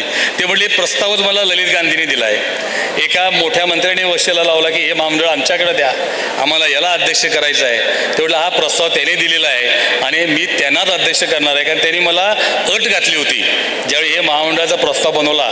हे तू जे बनवून दिलेलं आहेस हे खूप चांगलं वाटते, पण खरंच तसं व्हायचं असेल तर तुला 3 वर्षाचा वेळ द्यायची तयारी असेल तर मी हे करतो. नाही तू तुझा उद्योगधंदा करत बसणार आणि कोणतरी आमचा जैन समाजाचा पुढारी तिथे येऊन बसणार, तो एकतर राजकारण करेल किंवा पैसे खाईल आणि तुझा उद्देश काय साध्य होणार नाही. तुला वेळ द्यायची तयारी असेल तर मी हे करतो, ही त्यांनी अट घातली होती. तर काय राजकारण आहे, बदलू शकतात माणसं, आता कोण सांगावं. पण त्यांनी ते स्वतः त्यांच्या शब्दावर पक्के राहिले आणि 14 तारखेला आमच्या अध्यक्ष आणि उपाध्यक्षांनी एक संचालकाच्या नेमणुकीचा ऑर्डर निघाली आणि 15 तारखेला आचारसंहिता लागली. आणि 16 तारखेला काही मागच्या तारखेच्या ऑर्डर काढल्या, त्याला स्टे आला. हे मात्र आमचं त्यातनं सेफली निघालं आणि ह्या अध्यक्षपदाची जबाबदारी त्यांनी मला दिली. आणि जबाबदारी कशी दिली तर पूर्ण अधिकारासह दिली. मी राज्यमंत्री पदाचा दर्जा ही एक्झिक्युटिव्ह पॉवर आहेत. आज आपण अधिकाऱ्यांना आदेश देऊ शकतो. आम्ही पूर्वी फाईल घेऊन जायचो, त्याला वशिला लावायचो, रिक्वेस्ट करायचो, खासदारांचे फोन लावायचो. आता आम्हाला काय करायचं, आम्हीच ऑर्डर द्यायची. आता सही करायचा अधिकार आपल्याला मिळाला, एक्झिक्युटिव्ह पॉवर आपल्याला मिळाली. आमच्या बोर्डाच्या पहिल्या बैठकीमध्ये आम्ही कुठली योजना मंजूर केली तर या धार्मिक पाठशाळांना अनुदान देण्याची योजना आम्ही मंजूर केली. मला माहीत होतं कुठं काम अडकतं. मग या पाठशाळामध्ये प्राकृत भाषा शिकवण्यासाठी अनुदान.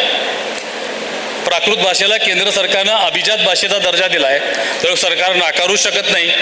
आणि जैन धर्माचं सगळं साहित्य प्राकृत भाषेत आहे. आम्हाला सरकारच्या नियमातही बसलं, प्राकृत भाषेचं शिक्षण झालं आणि आमचं धार्मिक शिक्षण झालं. त्या पाठशाळेला संरक्षण एम्पॉवरमेंट आधार मिळाला. ती योजना मंजूर केली, त्याची प्रक्रिया सुरू आहे. आणि एक ऐतिहासिक निर्णय आम्ही मागच्या बैठकीत घेतला आणि तो भगवान महावीरांच्या जन्मकल्याणकाच्या औचित्य साधून आम्ही जाहीर केला. ते कोणाला त्याचं महत्त्व किती कळेल मला माहीत नाही, परंतु या राज्याच्या आणि देशाच्या इतिहासामध्ये एक मोठी ठळक घडामोड म्हणून त्या गोष्टीची नोंद होईल. आम्ही जैन मराठी विश्वकोश तयार करायचा निर्णय या महामंडळानं घेतला. त्या विश्वकोश तयार करायला 50 कोटी रुपयेपेक्षा जास्तचा खर्च येईल. अनेक लोकांचा त्यामध्ये सहभाग असेल. त्याच्या मार्गदर्शक मंडळाचे प्रमुख आहेत महाराष्ट्रातले ज्येष्ठ साहित्यिक प्राध्यापक डॉक्टर सदानंद मोरे आणि त्याच्या संपादकीय मंडळाचे अध्यक्ष आहेत डॉक्टर संजय सोनवणी. हे दोघंही जैन नाहीत, परंतु यांचा जो जैन समाजावरचा अभ्यास आहे आणि हे जे सांगतील जैन धर्माचा इतिहास आणि जैन धर्माचा संस्कृती, हे आम्ही सांगायची गरजच राहणार नाही. आणि ज्यावेळी सरकार हा विश्वकोश तयार करेल, आज आमचं साहित्य वेगवेगळ्या भाषांमध्ये आहे, हे सगळं साहित्य मराठी भाषेत येईल, तर संशोधकांना हे साहित्याचा अभ्यास करता येईल.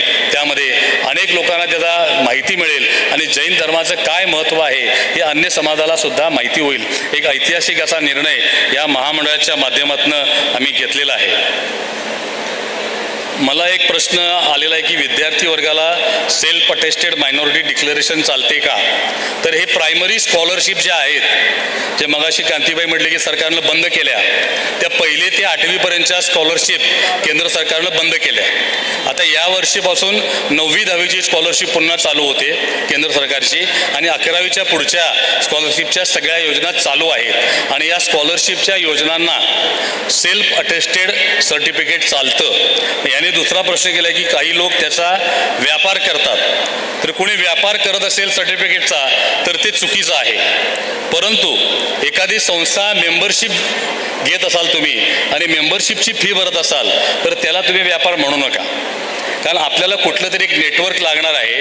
अखिल भारतीय जैन अल्पसंख्याक महासंघ हे नेटवर्क त्यासाठीच बनवतोय. तुम्हाला नगरमध्ये सुद्धा नेटवर्क बनायचं आहे. सुदर्शन त्या टीमनं 2-3 शाखा बनवलेल्या आहेत त्या टीमनं, पण तेवढं ते पूर्ण होणार नाही.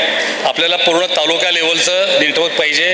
त्या शाखांचे सेट आणलेले आहेत, त्याचे मेंबरशिपचे फॉर्म आहेत, मेंबरशिपची फी आहे.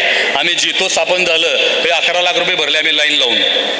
आता आम्ही ट्रस्टीवाला 1.5 कोटी रुपये देतो, तेही लाईन लावून देतो आम्ही.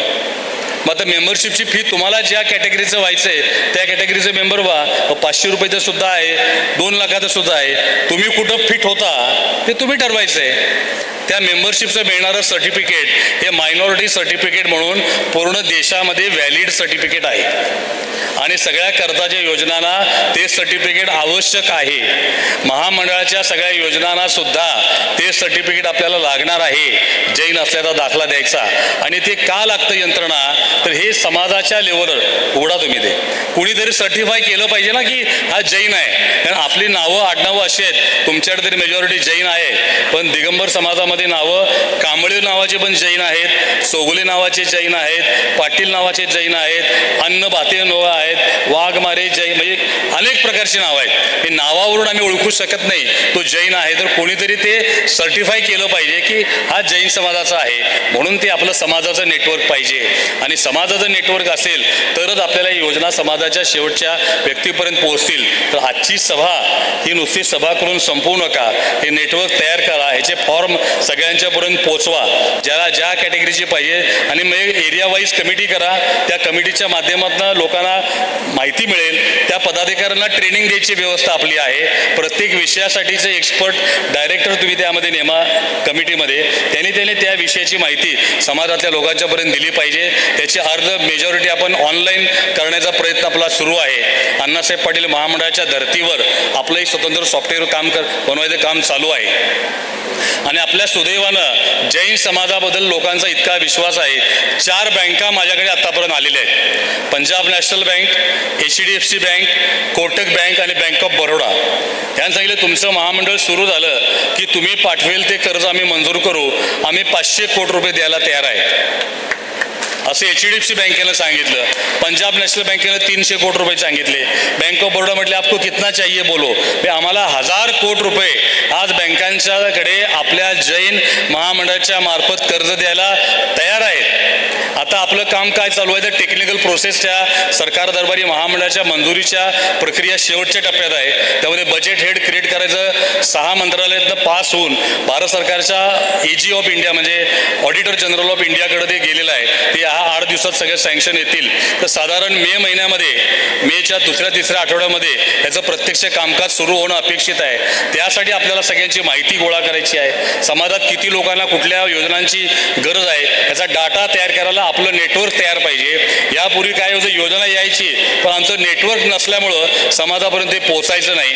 आता मे जूनमध्ये ज्यावेळी आमच्या योजना सुरू होतील त्याआधी आमचा डाटा तयार पाहिजे. आमच्या समाजात विधवा महिला किती आहेत, बचत गट करणाऱ्या महिला किती आहेत, बचत गट किती आहेत, पाठशाळा किती आहेत, मंदिर किती आहेत, स्थानक किती आहेत, किती विहारधाम आहेत आणि किती विहारधामाची गरज आहे हा सगळा डाटा तयार करायला आपलं स्वतःचं नेटवर्क पाहिजे. आपल्याला अखिल भारतीय जैन अल्पसंख्याक महासंघाच्या माध्यमातून नेटवर्क तयार करायचं आहे आणि या माध्यमातून सगळा समाज आपल्याला एकत्रित करायचा आहे. काल तुम्ही बघितलं 16 तारखेला मुंबईतलं आपलं एक मंदिर पाडलं. बुलडोझरला आणून दिवसा ढवळ्या ध्वस्त केलं कायद्याचा गैरवापर करून एका हॉटेलवाल्याला फायदा करून देण्यासाठी. तुम्ही काय केलं नगरमध्ये? निवेदन दिलं. आम्हाला असं रक्त खवळलं नाही का आपलं? एक मंदिर पाडायची हिंमत कोणी करू शकतं का? करू शकतात हिंमत? त्यांना वाटतं की हे काय करणार आहेत, हे अहिंसावाले आहेत. आमचा अहिंसा परमो धर्म मी अर्धच वाचतो. अहिंसा परमो धर्म धर्म हिंसा तथैवेच. आपल्या धर्म आणि समाजाच्या सुरक्षिततेसाठी तलवार हातात घ्यायला लागली तर आपण ती घेतली पाहिजे असं आपलं धर्म सांगतो. आम्हाला गांडूपणा करायला सांगत नाही आमचा धर्म. आमचा अहिंसा म्हणजे आपण कुणाची कळ काढायला जात नाही, सहजासहजी आम्ही नादाला लागत नाही. पण कोणी आम्हाला त्रास द्यायला लागला तर आपण काय बांगड्या भरून बसणं अपेक्षित नाही आहे. त्यामुळे आम्ही त्याला प्रतिकार केला पाहिजे. त्यासाठी आम्ही संघटित असलं पाहिजे. आणि मुंबई हे त्याचं सगळ्यात चांगलं उदाहरण घालून दिलं. 17 तारखेला रात्री आम्ही मिटिंग बोलवली. 1000 लोक ते मिटिंगला आली आणि 19 तारखेला मोर्चा काढायचा ठरला. काही बॅनर नाही, कुठल्या गाड्या पाठवल्या नाहीत आणि 40,000 लोक त्या मोर्चाला आले. दिगंबर समाजाचं मंदिर पाडलं. एकाच्याही मनात असं नाही आलं की ते दिगंबर पाडलं, मी श्वेतांबर आहे, मी का जाऊ, ते मूर्ती आहे, मी तर स्थानकवासी आहे. काही नाही, कुणी कुणाला सांगितलं नाही. 95% श्वेतांबर लोक होते. मंदिर कोणाचं पाडलं? दिगंबर समाजाचं. तिथं आम्ही जैन म्हणून गेलो आणि हेच आपल्याला करायला पाहिजे. आमच्या धार्मिक पद्धती काय असतील आपल्या आपल्या असू देत, त्यात काही मला हरकत नाही, कोणाला अर्थ नसायचं कारण नाही. पण त्या धार्मिक व्यवस्थेच्या बाहेर आम्ही सगळे जैन आहोत आणि आपण जर संघटित राहिलो तर कोण आपल्याकडे वाकड्या नजरेनं बघायची हिंमत करणार नाही. आणि या समाजातला प्रत्येक माणूस हा सक्षम असला पाहिजे. यासाठी आपल्याला एक राहण्याची गरज आहे. आम्ही एकत्र राहिलो तर टिकणार आहे. काल पहलगाम तुम्ही बघितलेला आहे आणि बंगाल हे काही फार जुनं झालेलं नाही. त्यामुळे तुम्हाला आता या पुढच्या काळात सावध राहण्याची गरज आहे, एकत्रित राहण्याची गरज आहे, संघटित राहण्याची गरज आहे. आणि हा महासंघ हे व्यासपीठ त्यासाठी आहे. कोण अध्यक्ष आहे, कोण पदाधिकारी आहे, माझा फोटो आला का नाही, माझं नाव आला का नाही, वसंत लोढाला काय काम आहे म्हणून तो फिरायला लागला, मी कशाला जाऊ, या विचारात आपण बाहेर आलं पाहिजे. मला वसंतजी तुम्हाला खरंच धन्यवाद द्यायचे. तुम्ही आम्ही सहकारात इतक्या वर्षापासून काम केलं.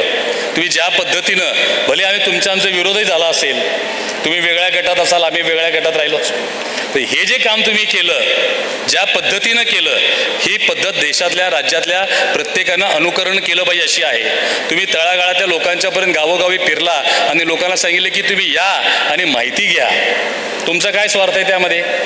पण तुमची सगळी टीम, मी वसंत लोढामध्ये तुम्ही पण आला, तुम्ही पण आला, तुम्ही पण आला, म्हणजे तुम्ही सगळ्यांनी टीमवर्क म्हणून एक काम केलं. एक चांगलं उदाहरण आहे. हेच उदाहरण आम्हाला पुढच्या नेटवर्कच्या माध्यमातून तुम्ही म्हटलं की 200 कोटीतले जास्तीत जास्त आम्हाला मिळाले पाहिजेत. 200 कोटी तुम्हाला मिळतील. तुम्ही तयारी करा, कारण आपल्याला पैसे कमी पडणार नाहीत. 10 वर्ष मी केंद्राबरोबर काम करताना मी प्रत्येक वेळी जायचो, आम्हाला अनेक कागदं मागायची, असं द्या तसं द्या, मग मंत्री फोन करायला लावायचो. यावेळी मी महामंडळ झाल्यावर भेटायला गेलो किरेन रिजिजूंना, त्यांचे माझे संबंध आहेत. ते म्हणजे ठीक आहे, तुझं काय काय असेल ते सांग. मग सचिवांना भेटायला गेलो, म्हटलं हमको भी पैसा लगेगा, कितना चाहिए, म्हटलं 200 करोड. मला माहिती आहे 25% मिळतात आपल्याला आणि ते 100 गोष्टी सांगणार आता हातभर, दे देंगे. अरे मीच शॉक झालो, दे देंगे म्हणतो म्हणजे काय?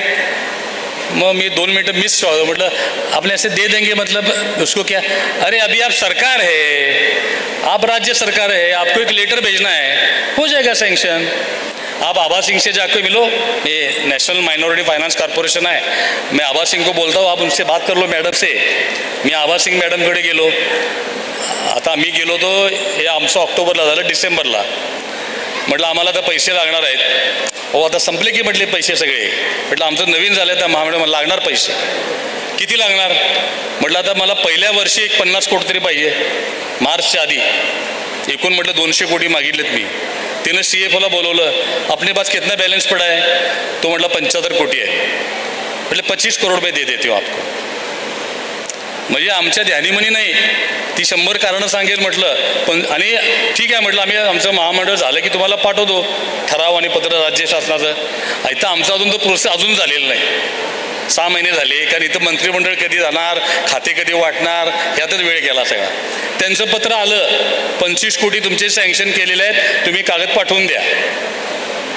हे हा त्या पदाची, त्या महामंडळाच्या रचनेची ताकद आहे। आज सरकार म्हणून आपण त्या ठिकाणी बसलेलो आहे, त्यामुळे पैसे आपल्याला कमी पडणार नाही आणि आपल्याला बँकाही बसलेल्या आहेत तयार, तुम्हाला किती पैसे पाहिजे सांगा, आम्ही पैसे द्यायला तयार आहे। महामंडळानं रिकमेंड करायचं, आम्ही ते कर्ज सँक्शन करायचं। आता बेसिक डॉक्युमेंट जे लागणार ते लागणार, आम्ही म्हटलं की मला नुसतं नाव दिलं तर पैसे द्या, तसं येणार नाही, त्याला प्रोजेक्ट रिपोर्ट हे ते सगळं आपल्याला लागणारच। नवीन व्यापार सुरू करायला योजना, आता बघा महामंडळाच्या व्यतिरिक्त केंद्र सरकारच्या दुसऱ्याही अनेक योजना आहेत, अनेक। आता आपण जसं मायनॉरिटी सर्टिफिकेट मागतो तसं EWS इकॉनॉमिकल वीकर सेक्शनसाठी दाखला मिळतो, ज्याचं उत्पन्न 8 लाखाच्या आत आहे, हा दाखलासुद्धा आपल्याला 10% रिझर्वेशन देणारा दाखला आहे। तुम्हाला शिक्षणात 10% कोटा आहे, सरकारी नोकरीत 10% कोटा आहे, ते सुद्धा दाखला ज्यांना गरज आहे त्यांनी घेतला पाहिजे।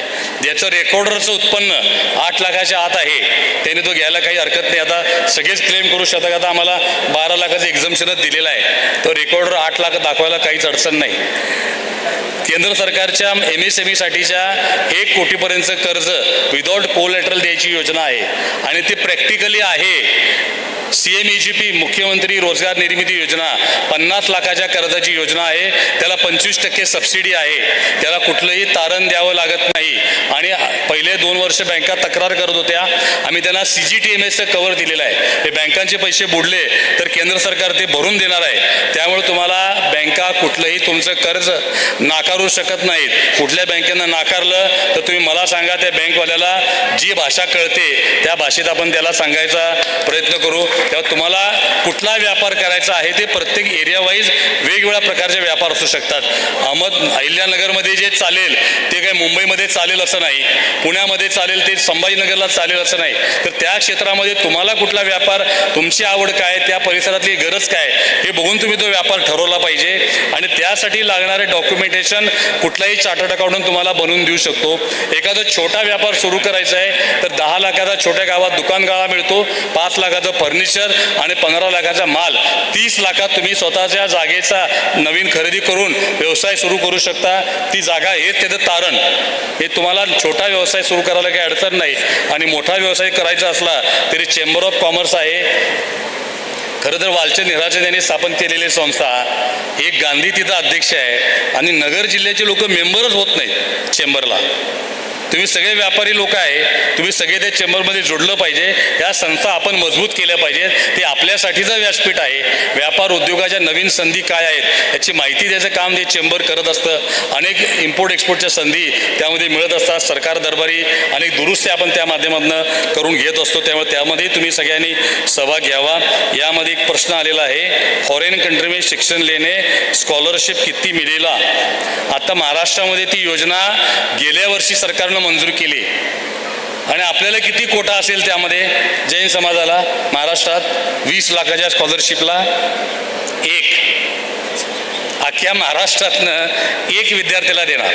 आता कोणाला द्यायचं आम्ही ते? एकच विद्यार्थ्याला म्हटलं तुम्हाला काय लाज वाटते की नाही म्हटलं, एक तुम्ही कोटा ठरवता कसं म्हटलं.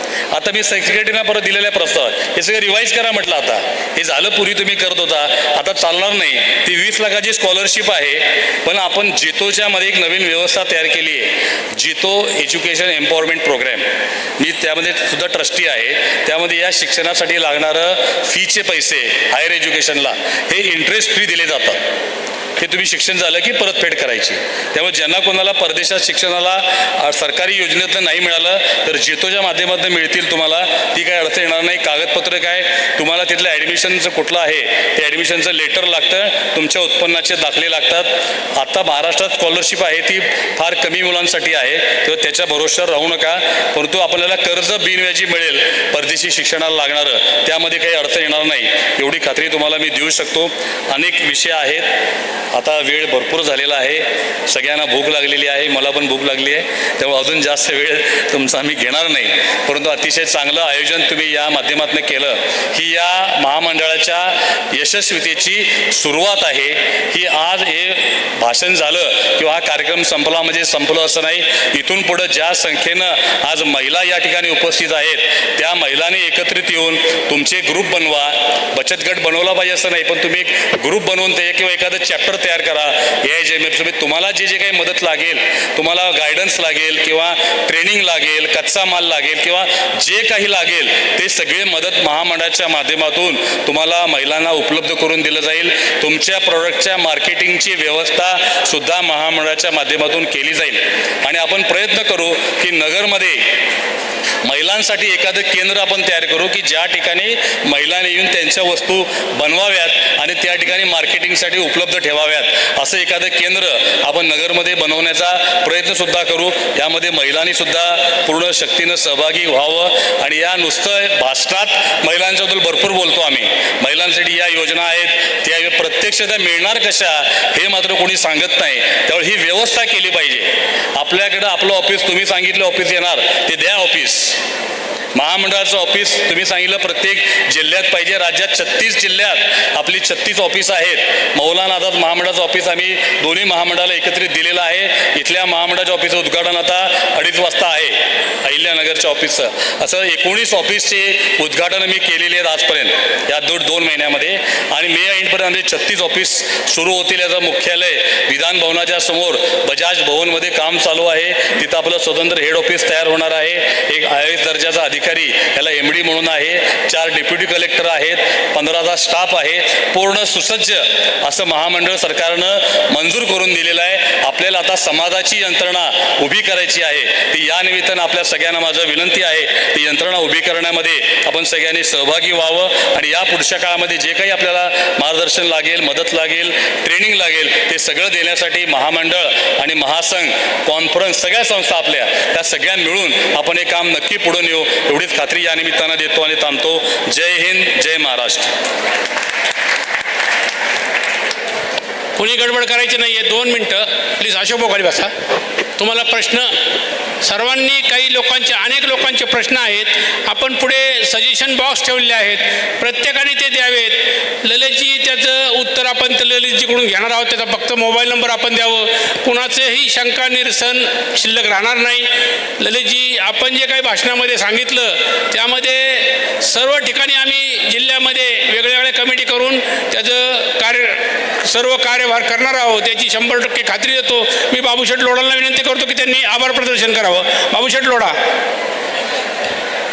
केंद्र आलेले सर्व समाज बंधू बांधवाचा मी आभारी आहे. तसेच ललितजी गांधी, कांतिकुमारजी लोढा, विशेषतः सुभाषभाऊ लुंकड, गिरीजी पारख, पारसजी मुत्ता, निलेशजी कांकरिया, महिला मंडळ, नंदकुमार भटेवडा, सुभाषजी मुत्ता, ज्योती गांधी, सगळ्यांचे नाव घेऊ शकत नाही तरी मी सगळ्यांचा आभारी आहे. आणि समोर